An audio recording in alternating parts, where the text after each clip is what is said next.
வந்துட்டியா? இதுக்கப்புறம் உன்னுடைய குழந்தைகளுக்கெல்லாம் திருமண நிகழ்ச்சி நடக்கும்ல, உன்னுடைய பேரும் பேத்திங்கெல்லாம் கண்ணு கட்டமா பாத்துக்கணும்.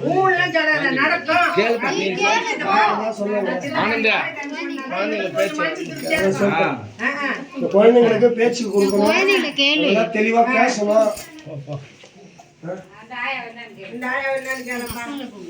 ஒருத்தரா முடியலாம், ஒரே